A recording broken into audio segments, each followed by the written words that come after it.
Hello everyone. Today my topic is Beyond Grades: How Assessment Can Cultivate Future-Ready Resilient Thinking. Do you remember what it feels like to fail an exam? Do you use that score as motivation to work harder? Or does it make you doubt your intelligence? In today's education system, too many children are defined by their grades, with their worth often confined to a single report card. Yet, we rarely encourage them to learn from failure or to recognize the courage behind attempts and the potential for growth. In truth, failure is not something to fear. It is an essential part of the journey towards success. The important thing is not how big the score is, but whether students learn determination, reflection, and problem solving skills along the way. Therefore, we need a new way to view assessment. It should not merely be called hard numbers, but rather a tool for cultivating essential future competence, helping children discover their potential, learn to face challenges, and gradually refine themselves through continuous effort. However, there is often a gap between such ideals and reality. As a music teacher, I once had a profoundly moving experience that led me to reflect on the true meaning of exams and assessments. Dear friends, as a music teacher, my job is to ignite children's passion for music. However, I once realized that I might have extinguished that passion myself. I once had a student called Sarah. She was a model student, performing with technical precision flawlessly.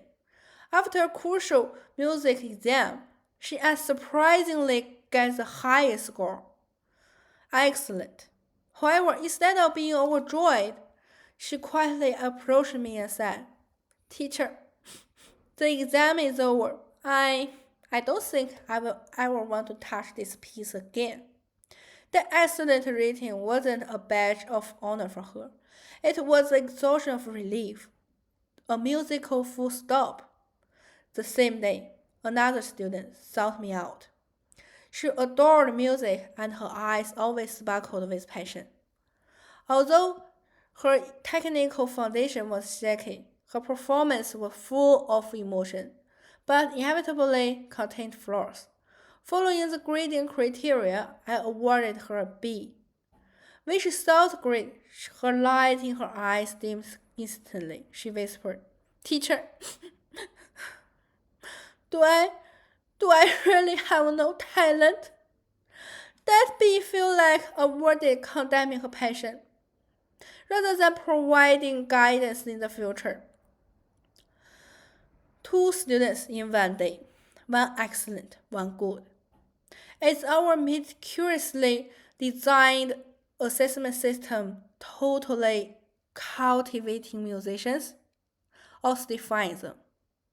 How have grades, a tool designed to measure learning outcomes, became the greatest obstacle to passion growth?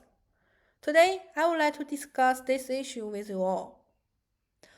Traditional educational assessment is often viewed as a tool for measuring learning outcomes, ultimately resulting in a score or grade. However, as Bowden in 2007 emphasized in his concept of sustainable assessment, the evaluation process itself should be a core component of learning, not merely an endpoint. This means that assessment should not only answer the question of how much students have learned, but also help them to reflect on why they are learning and how they can be sure that they have truly mastered a subject. When children can use assessment to reflect on their learning methods and understand their learning progress, they transform from passive recipients to proactive learners with a voice. This shift reduces self-doubt stemming from grades and cultivates the capacity for lifelong learning. In the study of ecology and complex systems, Holling in 1973 introduced the concept of resilience. emphasizing the systems do not merely pursue stability, but continuously reorganize and regenerate in response to disturbances and changes. If education is viewed as a learning ecosystem, student failure becomes an opportunity for the system to adapt and renew itself rather than representing an endpoint. According to the adaptive cycle theory, growth encompasses four stages: exploration, accumulation, disintegration, and reorganization. Failure often marks the beginning of recognition. In other words, if we constantly pursue stability in terms of scores, we may inadvertently diminish children's learning resilience. However, if we treat failure as experimentation and view mistakes as a natural part of learning, we can truly nurture learners who are capable of achieving long-term growth in an uncertain future. When it comes to the future of assessing education and ecology, single-dimensional measurement just cannot handle the diversity and uncertainty that comes with complex systems. As Curtin and Parker in 2014 say, in Foundations of Resilience Thinking, if you want to manage and learn effectively, you have to go beyond just one subject and understand problems as a whole. The same idea was for educational assessment too. Instead of just looking at the grades, we should also think about how students are feeling, their attitudes, and how they deal with their problems. This will give a better picture of what they are capable of. If teachers can get kids to understand academic bonusing, they can help them bounce back from setbacks and see how they are growing by reflecting on their own actions. A system like this is great for helping people in their studies straight away, but it also helps to make people stronger, more creative, and more willing to keep on learning. These people will be able to thrive in tomorrow's complex society. So, I'm going back to being a music teacher. I'm not just someone who hands out scores after a performance anymore. I'm trying to turn the classroom into a laboratory for formative assessment. When students place a wrong note, I don't see it as a mistake to deduct points for, but as a valuable teaching opportunity.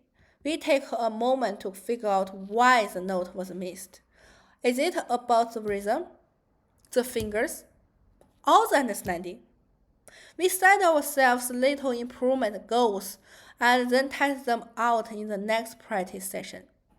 Assessment is not a final destination, but more like a series of checkpoints that help you along your learning journey. We are not just checking that they are doing things right in the moment, but also how well they can bounce back from mistakes, learn, adapt, and keep on going. This is precisely how resilience thinking is manifested in education.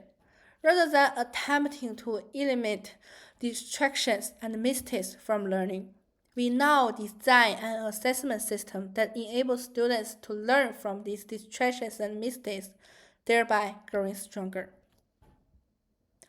So, friends, next time we see students, whether they are played a piece perfectly but seems bored, or they are just a bit down after an assessment, let's not just hand out a score. Let's make a change together. So from today, let's change how we assess performance instead of seeing it as a verdict. We should think of it as a gem for building resilience. Rather than asking, what score did you get?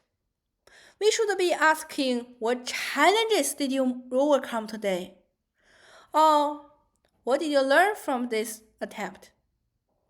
The way we evaluate ultimately shapes our children, whether they became fragile perfectionists learning for grades or resilient lifelong learners prepare for any future challenge. After all, the way we evaluate ultimately shapes our children, determining whether they became fragile perfectionists who learn for grades or resilient lifelong workers who prepare for any future challenge. Music is the true music. Magic lies not in flawless notes, but in the moving journey within each melody, from uncertainty to harmony, from setback to transcendence. Is our education not the same? Thank you for your listening.